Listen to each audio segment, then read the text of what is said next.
Vamos a leer la escritura en el libro de Juan, capítulo 14, versículos 15 al 18.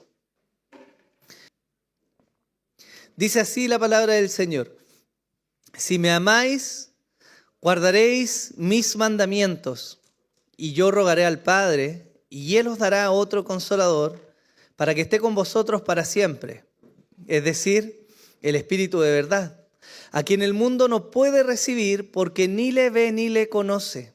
Pero vosotros sí le conocéis porque mora con vosotros y estará en vosotros. No os dejaré huérfanos, vendré a vosotros. Si ustedes se recuerdan, estamos en un momento crucial de la vida de los apóstoles. Acompañaron a su Señor, lo escucharon predicar, vieron los milagros que Él hizo, le acompañaron en sus oraciones, fueron para allá y para acá y se movieron junto a Jesús. Y llegamos a la noche de la Santa Cena, la noche donde se reúne Jesús con su grupo íntimo y donde está a solo un par de horas de ser apresado para luego ser crucificado. Sabemos que había incertidumbre en el ambiente, los discípulos tenían temor, el Señor ya les había dicho, no se turbe vuestro corazón, ¿lo recuerda? Y de alguna manera sabían que algo iba a pasar. Jesús los había acompañado y los había preparado para que ellos continuaran la gran labor de Dios. Ellos tenían en su mente el contexto de la historia que Dios venía entretejiendo con este pueblo. Recuerden ustedes que ellos eran descendientes de los judíos, ¿o no? Y los judíos eran la descendencia de aquel pueblo santo de Dios que tenía un llamado especial sobre la tierra.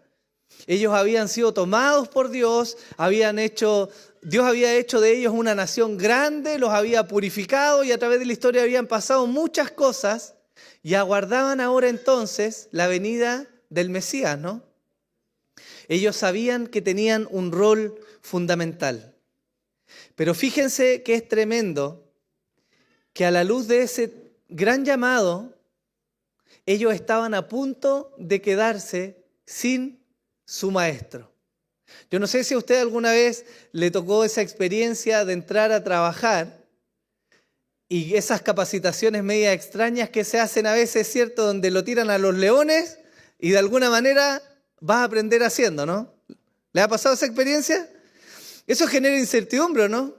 Y uno dice, bueno, ¿cómo lo voy a enfrentar? ¿Cómo lo voy a hacer? ¿Es nuevo? ¿No tengo las herramientas? ¿O no me veo capacitado? Pero imagínense ahora, hermanos, si eso nos ocurre en el ámbito terrenal, ¿cuánto más en el ámbito espiritual? Ellos venían como representantes del reino de los cielos. Ellos venían a perpetuar la enseñanza de Jesús, que había roto el esquema de los fariseos y de los religiosos de la época.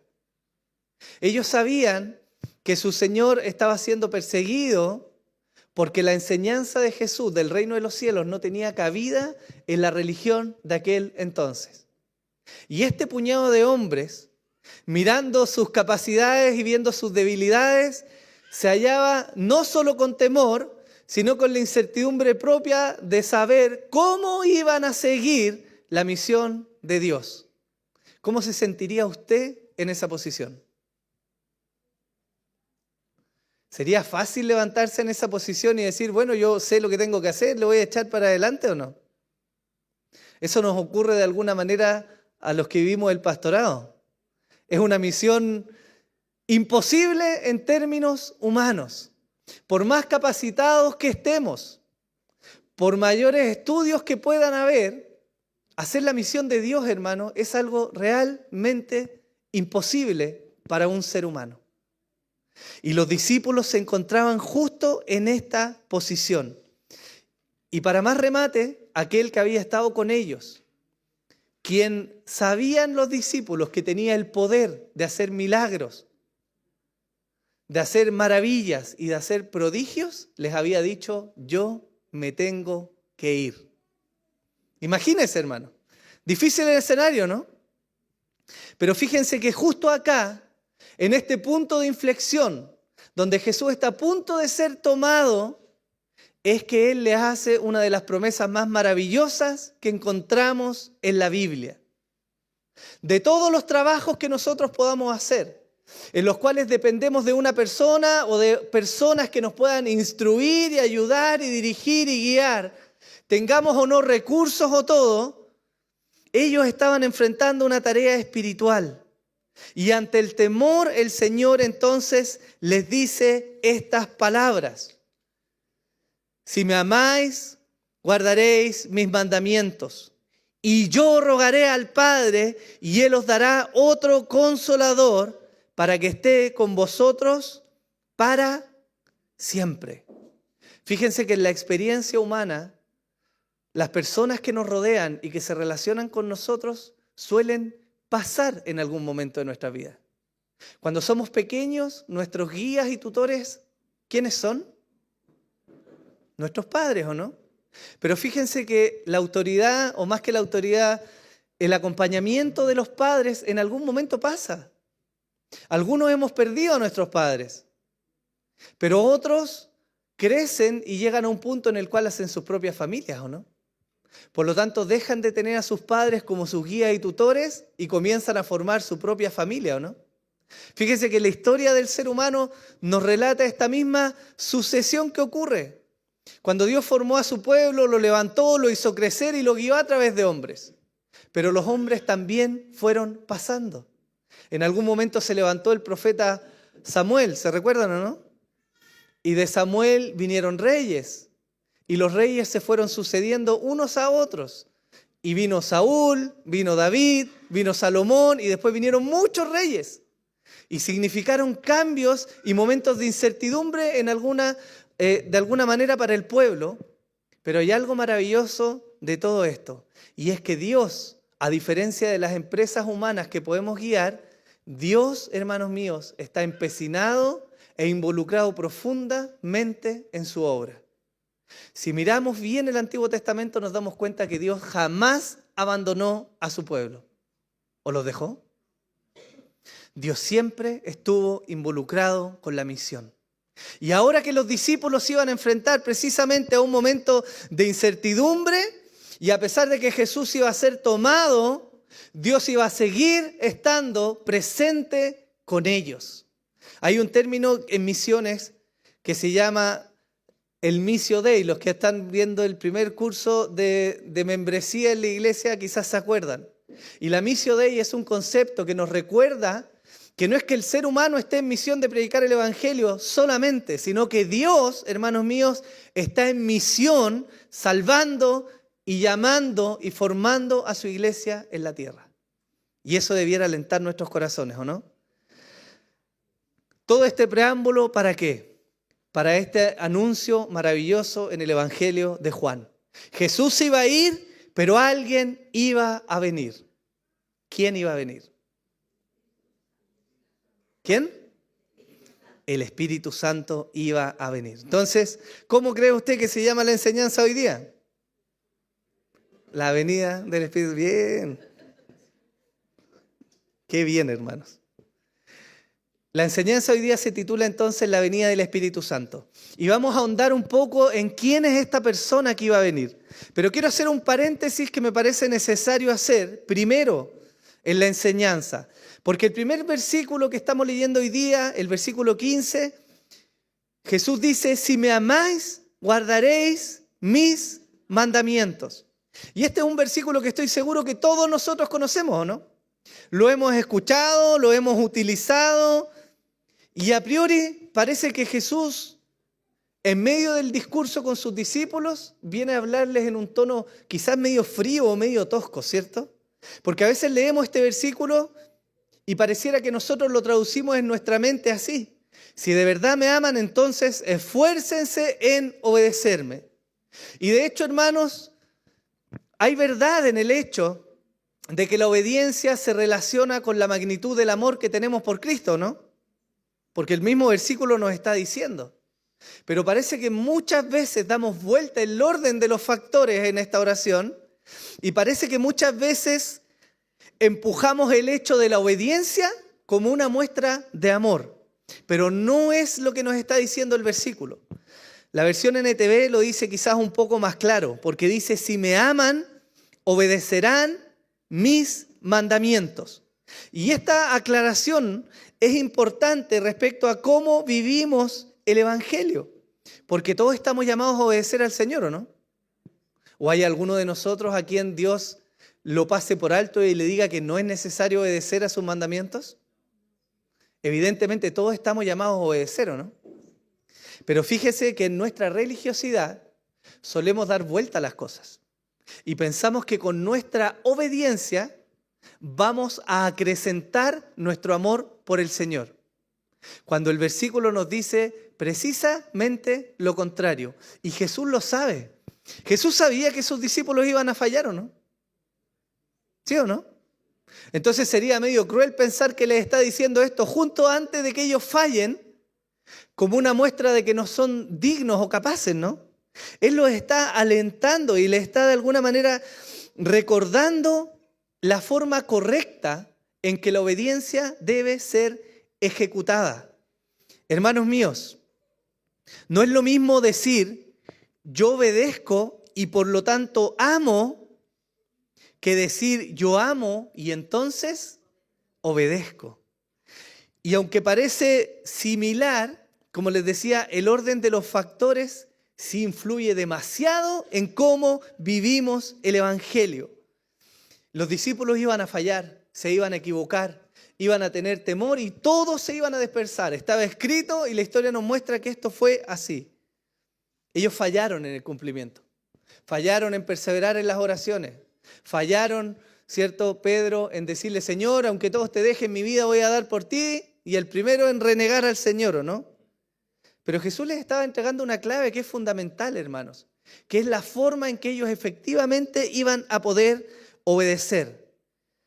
Y hermanos, la experiencia nos muestra que ciertamente podemos obedecer por un tiempo sin amar, pero es imposible amar y no obedecer. Y esa es una premisa para los que somos cristianos. Para los cristianos verdaderos, el motor que mueve nuestra obediencia no es sino el profundo amor por Jesús. Y eso es tan sensible y tan importante, hermanos, porque si queremos ser una iglesia que de verdad haga la misión de Dios y que cumpla el propósito de Dios, no debemos estar solo enfocados en el pragmatismo de lo que significa hacer, sino que tenemos que ir al centro de lo que mueve nuestra obediencia a Dios. ¿Y qué es eso? El amor por Jesús. En Mateo 22, del 36 al 38 dice, Maestro, ¿cuál es el gran mandamiento de la ley? Y él le dijo, amarás al Señor, tu Dios, con todo tu corazón y con toda tu alma y con toda tu mente. Este es el grande y el primer mandamiento. Nosotros vemos los 10 mandamientos y dice, no harás, no harás, no harás, no harás, no harás. ¿Sí o no?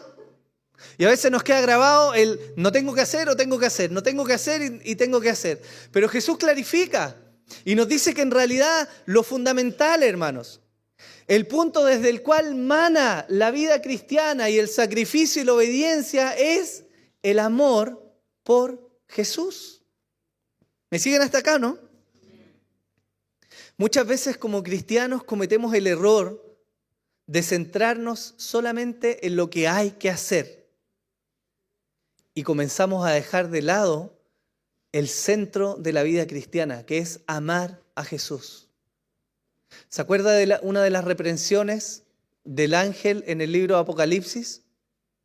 Él le habla a una iglesia y le dice, tú has sido fiel, has hecho acá, has hecho esto otro, pero tengo contra ti una cosa. ¿Cuál es esa cosa? Que han abandonado su primer amor. Si nosotros pudiéramos reducir de alguna manera el Evangelio, hermanos, el Evangelio se trata de amor. Y es imposible que sea de otra forma, porque Dios, dice la Escritura, es amor. Por lo tanto, no hay otro motor ni otra fuente más grande que mueva a la iglesia de Dios, que nos mueva a nosotros, sino el amor por Jesús. Los discípulos habían acumulado méritos, ¿o no? Ellos habían acompañado a Jesús, se habían negado, habían estado, habían tenido fracasos y éxitos, pero de alguna manera cumplían los requisitos, si lo dijéramos así. Pero Jesús está perfeccionando en ellos, lo dijimos al inicio de esta serie, ¿cierto? Jesús está perfeccionando en ellos el amor. Porque si había algo que iba a mover a estos hombres, hoy día cobardes, a llevar el mensaje del Evangelio, a negarse a ellos mismos, a vivir vidas quizás difíciles o en medio de persecución, no es otra cosa sino el amor por su Señor. Primera de Juan 4:19 dice, nosotros amamos, ¿por qué? Porque Él nos amó primero. Y Juan 3:16 dice, porque de tal manera amó Dios al mundo que dio a su Hijo unigénito, para que todo aquel que cree en Él no se pierda, sino tenga... Porque ¿qué hizo Dios? Dios nos amó.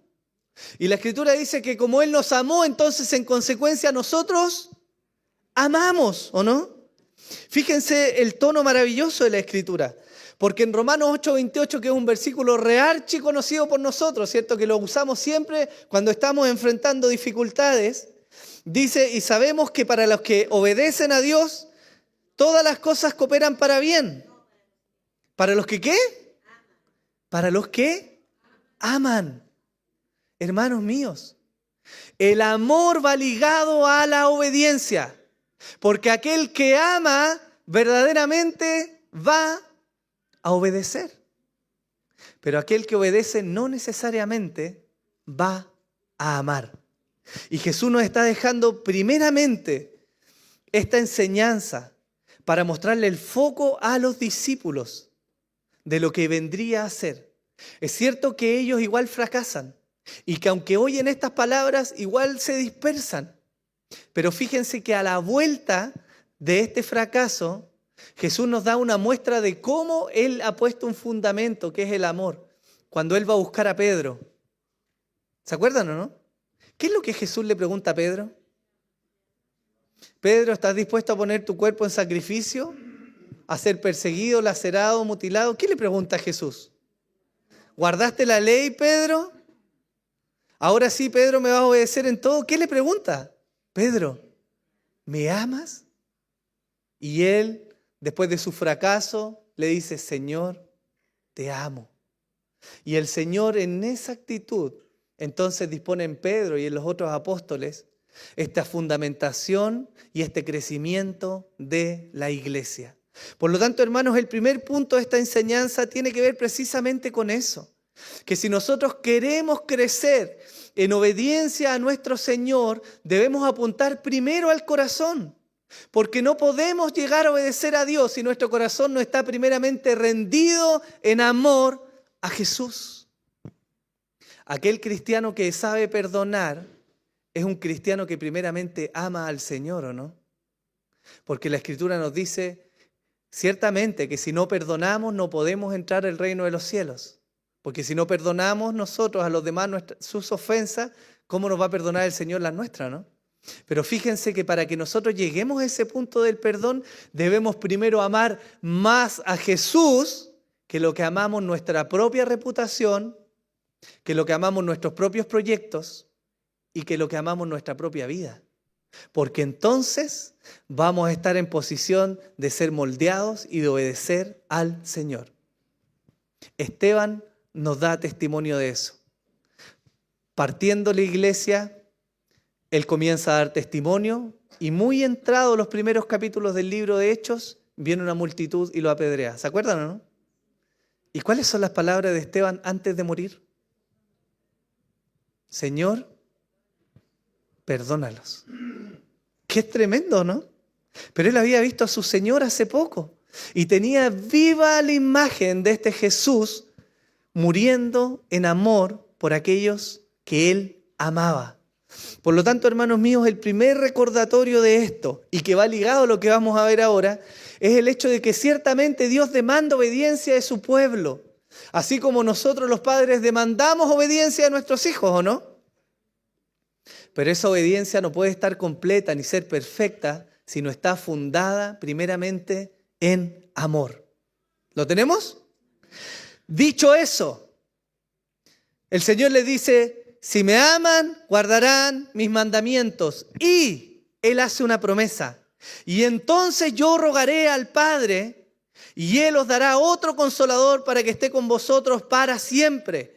Es decir, el Espíritu de verdad, a quien el mundo no puede recibir porque ni le ve ni le conoce, pero vosotros sí le conocéis porque mora con vosotros y estará en vosotros.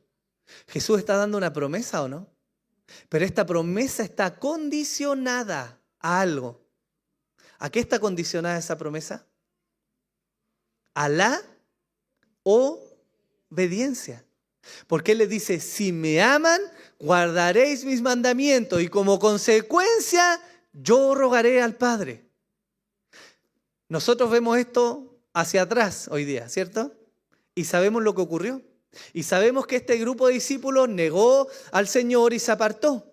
Pero sabemos que este mismo grupo de discípulos, resucitado Jesús, se reunió y esperó en Jerusalén la venida del Espíritu Santo, ¿no? Y el Espíritu ciertamente llegó y habitó en ellos, ¿o no? Lo que quiere decir que no fue su obediencia perfecta en sí mismos, pero sí su amor que les llevó a obedecer. Y en cuanto el amor les llevó a obedecer, la promesa se hizo real y el Espíritu vino a morar en ellos. ¿Lo tenemos o no? Entonces, hermanos, la clave para que esta promesa haya sido derramada fue primeramente el amor de los discípulos. Ahora, aquí hay muchísima tela que cortar, como decíais, hermanos, porque entramos en un punto fundamental de la Escritura y fundamental de la relación de Dios con su pueblo, que es la promesa del Espíritu Santo. Son varias las cosas que podemos ver de esto. Y lo primero que quiero ver es que Juan nos deja testimonio del accionar del Dios Trino. Si usted alguna vez ha preguntado, bueno, ¿dónde sale la Trinidad en la Escritura? Efectivamente no hay ninguna palabra que hable de la Trinidad, pero aquí estamos viendo claramente que el Espíritu Santo es reconocido como una persona y no como una fuerza impersonal. Porque Jesús dice, yo rogaré al Padre y Él os dará otro consolador. Y fíjense qué tremendo. Jesús va a rogar al Padre, porque la Escritura dice también que Jesús no hacía ni decía nada si no le era dado por el Padre, ¿o no? Y en cuanto Él rogara, el Padre iba a enviar entonces al Espíritu Santo. En esto hay seguridad y hay certeza para los discípulos. Jesús no dice que podría ser. Él dice, rogaré y el Padre dará. No hay sombra de duda, no hay peligro en tal petición, no hay obstáculo visible. Es certeza para el corazón de los discípulos. Y Jesús, de nuevo, hermanos, está afirmando el corazón de los suyos, porque están a punto de enfrentar un momento de dificultad. Nosotros leemos muchas cosas en la Escritura a veces, ¿o no? Y pareciera ser que no siempre esas cosas son contingentes a lo que nosotros estamos viviendo. Pero cuando leemos lo que dice la Escritura y vemos lo que hombres y mujeres enfrentaron y cómo Dios los sustentó, esa palabra viene a ser para nosotros un ancla y viene a ser una torre en los momentos de dificultad, ¿no? Porque cuando es probada nuestra fe, vamos a la Escritura y entonces vemos que ahí podemos confiar en nuestro buen Dios. ¿Qué está haciendo el Señor? Afirmando el corazón de sus discípulos. También nos dice la Escritura, ¿cierto?, que Jesús habló de otro consolador. Y lo primero que destaca en esto es que, como les decía, Jesús no está hablando de una fuerza impersonal, no está hablando de una energía, como dicen algunas religiones, sino que le está hablando de una persona, ¿o no? Hermanos, ¿quién es capaz de consolar? ¿Una piedra es capaz de consolar? Sería extraño, ¿no? De repente somos raros nosotros los seres humanos. Y no vaya a ser que alguien tenga por ahí algún objeto medio raro en el cual se apoye y crea que ese objeto le da paz o perdón. Pero la verdad es que el consuelo nosotros lo encontramos en una persona. Y cuando Jesús se refiere al Espíritu Santo, se refiere a Él como otro consolador. Por lo tanto, le está atribuyendo a este espíritu las facultades dignas que son de una persona. Eso es lo que él está haciendo. Pero no solo le está atribuyendo las capacidades de una persona, sino que lo está elevando al nivel de Dios. ¿Quién se iba a ir de en medio de los discípulos? ¿Quién? Jesús se iba a ir, ¿o no? Y él viene y les dice, yo voy a rogar al Padre y él les va a dar otro consolador. Él está diciendo, yo me voy a ir, pero va a venir un reemplazo. Y fíjense que cuando él dice otro, está haciendo referencia a uno igual a él. Por lo tanto, no solo nos muestra la Escritura que el Espíritu Santo es una persona, sino que nos muestra que este Espíritu Santo comparte la naturaleza divina. Es decir, este Espíritu Santo es Dios, hermanos. Y esto es maravilloso. Fíjense que la palabra que se traduce como consolador es parakletos. Y en el griego las raíces son dos palabras que son para, que significa junto a, y kaleo, que significa llamar. Y en el contexto bíblico esto tiene la referencia ya sea de un asistente legal, de un intercesor que ruega por la causa de otro o de alguien que presta socorro. Y es muy interesante, hermanos, porque este Espíritu Santo, este Espíritu que Jesús va a rogar al Padre que sea derramado para que habite en la vida de los creyentes, va a cumplir entonces la función de intercesión, va a cumplir la función de abogar por y va a cumplir la función de ser un auxiliador, hermanos. Es una buena noticia, ¿no? Hermanos, es una noticia maravillosa. Jesús dice que viene otro igual a Él, que los va a auxiliar, que los va a ayudar, que los va a amparar, que los va a justificar. Y que además va a estar con ellos para siempre. Jesús compartió 3 años de ministerio con sus discípulos. Y ellos lo llegaron a amar. ¿Cómo no? Si es el Señor, ¿no? Pero Él se iba a ir. Y en su ausencia iba a venir Dios, ahora el Espíritu Santo. Pero no iba a estar con ellos un par de años más. Iba a estar con ellos para siempre. Eso es una noticia maravillosa. Porque el Espíritu Santo no se va a cansar, no va a dormir, no va a necesitar comer, no se va a distanciar de ellos, sino que por el contrario va a estar siempre con los discípulos. ¿Había motivos para que los discípulos entonces afirmaran sus corazones en la fe o no? ¿Sí o no? Jesús también dice que este espíritu es el espíritu de verdad. ¿Y cómo no si es Dios en ellos? Números 23, 19 dice, Dios no es hombre para que mienta, ni hijo de hombre para que se arrepienta. ¿Lo ha dicho Él y no lo hará? ¿Lo ha hablado y no lo cumplirá? Hay una diferencia ahora que viene a la vida de los discípulos. Ellos en sus corazones son falibles, ¿o no? Como lo somos nosotros. Ellos se pueden equivocar, como cada uno de nosotros. Pueden tener un juicio equivocado. Y aún estando con Jesús, pueden no comprender la realidad de la situación, ¿o no?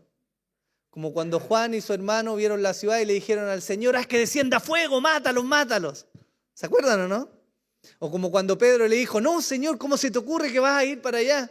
Y que el Señor le tuvo que decir, apártate de mí, Satanás. ¿Sí o no?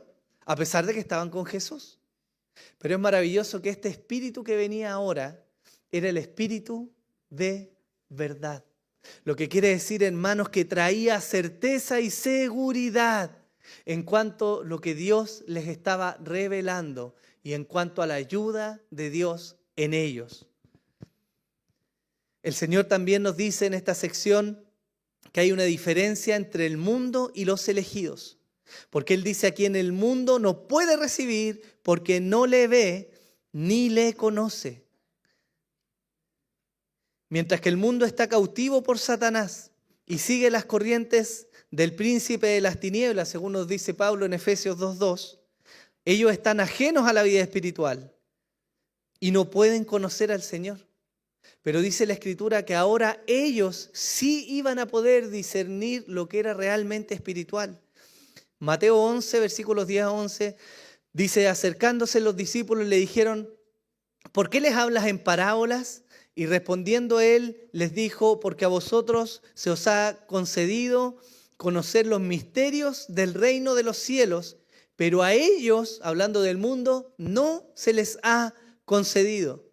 Más tarde Pablo diría en 1 Corintios 2, 12 al 14, y nosotros hemos recibido no el espíritu del mundo, sino el espíritu que viene de Dios, para que conozcamos lo que Dios nos ha dado gratuitamente, de lo cual también hablamos, no con palabras enseñadas por sabiduría humana, sino con las enseñadas por el Espíritu, combinando pensamientos espirituales con palabras espirituales. Pero el hombre natural no acepta las cosas del Espíritu de Dios, porque para él son necedad, y no las puede entender porque se disciernen espiritualmente. Fíjense que con esto Jesús está reforzando en ellos el sentido de la elección. Jesús le está diciendo a sus discípulos, ustedes pueden comprender la vida espiritual, pero el mundo no puede comprenderlo.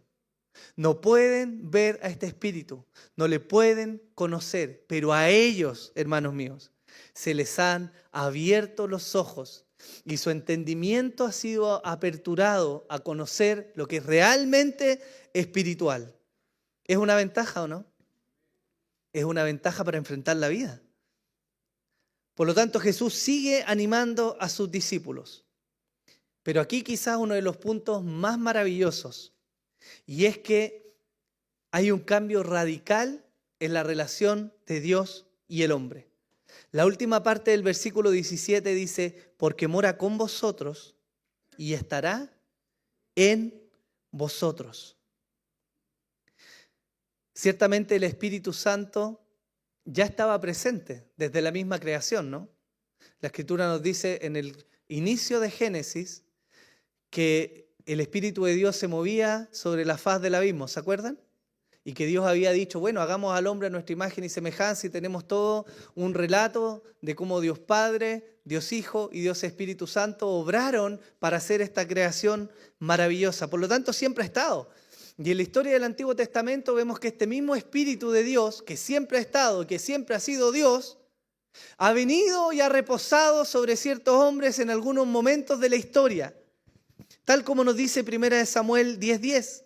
Cuando llegaron allá a la colina, y aquí un grupo de profetas salió a su encuentro y el Espíritu de Dios vino sobre él, está hablando de Saúl, con gran poder y profetizó entre ellos. Y el Espíritu de Dios vino y estuvo, ¿dónde estuvo? Sobre Saúl, ¿o no? Y este Saúl profetizó. 1 Samuel 16:13 dice, entonces Samuel tomó el cuerno de aceite y lo ungió en medio de sus hermanos. ¿De quién está hablando ahí? ¿Del rey David? ¿Y el Espíritu del Señor qué hizo? ¿Vino cómo? ¿Cómo? Sobre David, desde aquel día en adelante. Luego Samuel se levantó y se fue a Ramá. No sé si se acuerdan que en medio de los delirios que tenía Saúl, cuando David ya había sido ungido como rey, y Saúl se encontraba, ¿cierto?, atormentado por un espíritu. ¿Se acuerdan, no? Que la Escritura lo relata. Y dice que el Espíritu de Dios se alejaba de Saúl, porque el Espíritu de Dios no moraba en él, hermanos. Y la historia del Antiguo Testamento nos muestra, a pesar de que el Espíritu de Dios obró y estuvo en medio de su pueblo, no vivió en ellos. Y la presencia de Dios entonces se manifestaba en medio del pueblo de Dios, pero no habitando de manera particular en cada uno de ellos. Y esta imagen y esta promesa que nos muestra Jesús cambia radicalmente el escenario. Porque ahora no solamente Dios va a estar con su pueblo, sino que ahora Dios va a vivir en su pueblo, hermanos. Y esa es lejos una de las mejores noticias que este pueblo podía recibir.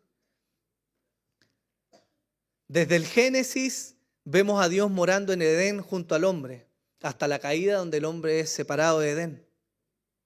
Después Dios se manifestó a distintos hombres y llegó la presencia de Dios a morar en una tienda en el desierto, ¿cierto?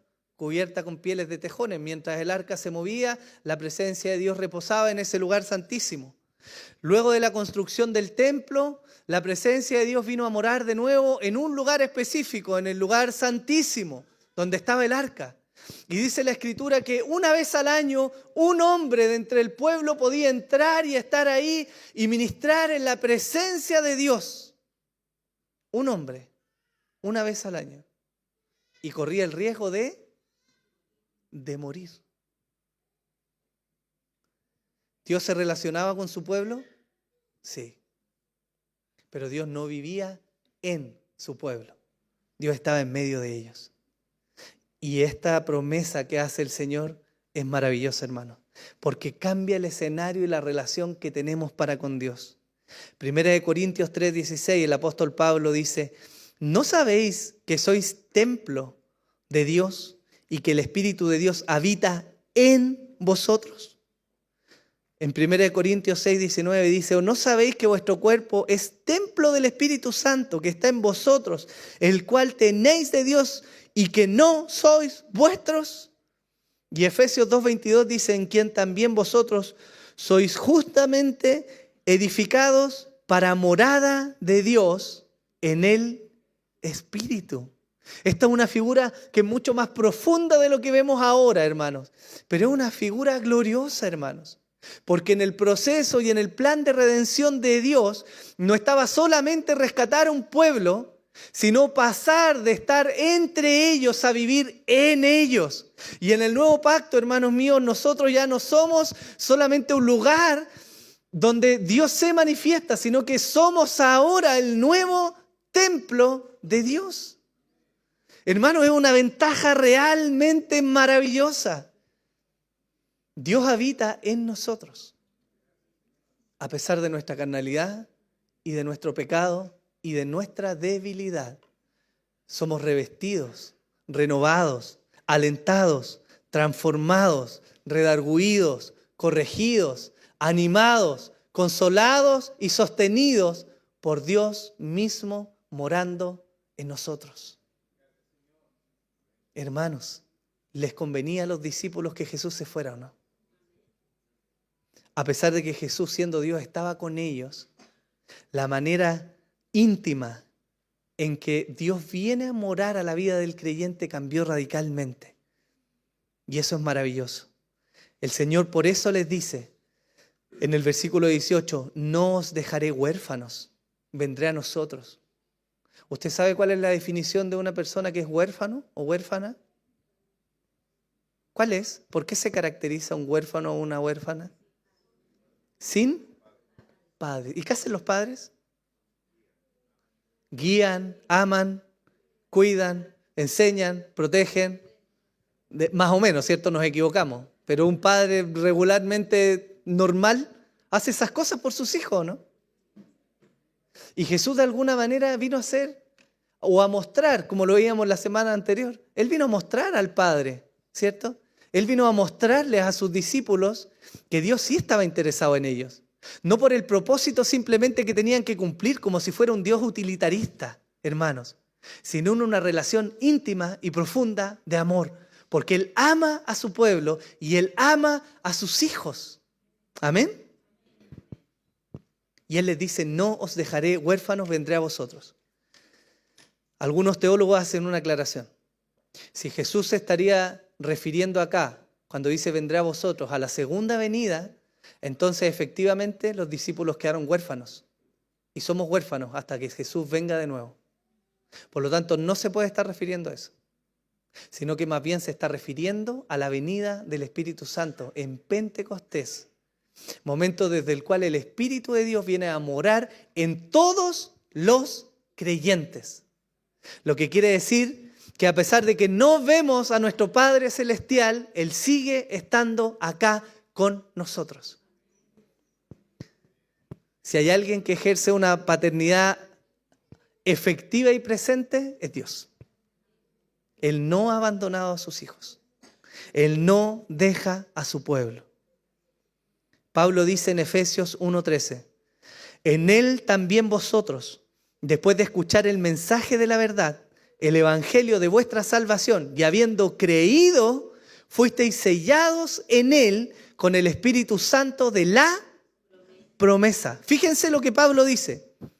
En Él también vosotros, le está hablando a la iglesia, después de escuchar el mensaje, el evangelio de vuestra salvación, lo aclara, ese es el mensaje, y habiendo, ¿qué dice?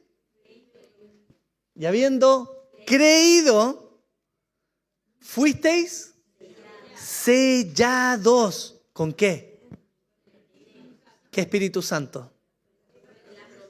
¿Cuál promesa? La promesa que hizo Jesús. ¿Se da cuenta o no? Eso cambia el escenario para nosotros, hermanos. No estamos esperando algún derramamiento especial del Espíritu, a pesar de que sí, la Escritura nos manda a ser llenos. Estamos asimilando el hecho de que Dios mora en su pueblo. ¿En qué pueblo? En el pueblo que ha creído en Él. Romanos 8, del 9 al 39, lo vamos a leer. Es un poco extenso, pero Pablo en esta sección nos muestra muchas de las cosas que el Espíritu Santo obra en la iglesia. Y dice así: sin embargo, vosotros no estáis en la carne, sino en el Espíritu, si en verdad el Espíritu de Dios habita en vosotros. Pero si alguno no tiene el Espíritu de Cristo, el tal no es de él.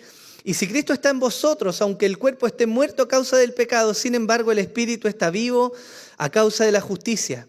Pero si el Espíritu de aquel que resucitó a Jesús de entre los muertos habita en vosotros, el mismo que resucitó a Cristo Jesús de entre los muertos también dará vida a vuestros cuerpos mortales por medio de su Espíritu que habita en vosotros.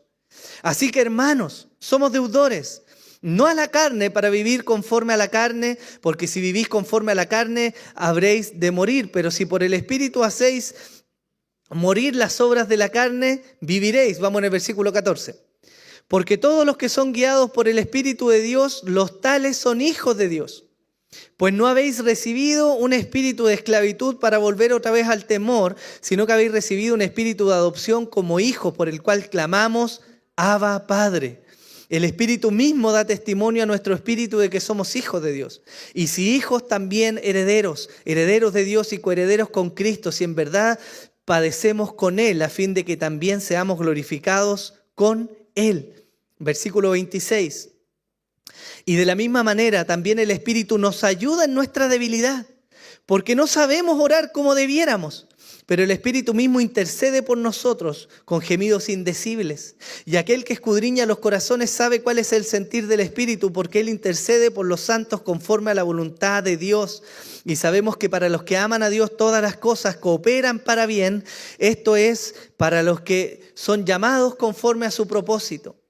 Porque a los que de antemano conoció, también los predestinó a ser hechos conforme a la imagen de su Hijo, para que Él sea el primogénito entre muchos hermanos. Y a los que predestinó, a estos también llamó, y a los que llamó, a esos también justificó, y a los que justificó, a estos también glorificó.